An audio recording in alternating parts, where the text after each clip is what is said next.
Straight lines అనే chapter నుంచి distance of a point from A line అనే concept చూద్దాం. Distance of a point from A line. So ఇక్కడ ఒక line చూడండి, ఇలా తీసుకున్నాము. ఒక పాయింట్ x1 y1 ఉంది. ఆ లైన్ ఏంటి? ax plus by plus c equal to 0. ఈ పాయింట్ నుంచి ఈ లైన్ మీదకి డిస్టెన్స్ ఎంత? దానికి ఫార్ములా ఏంటమ్మా?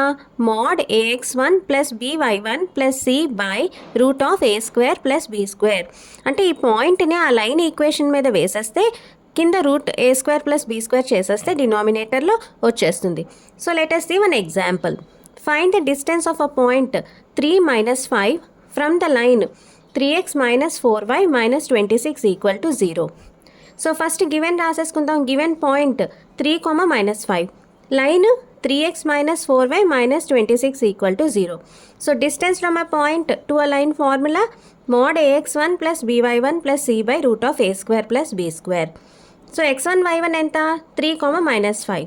a ఎంత? 3, b -4. ఓకే, సో ఇప్పుడు వేసేసేయండి ఈ పాయింట్ని.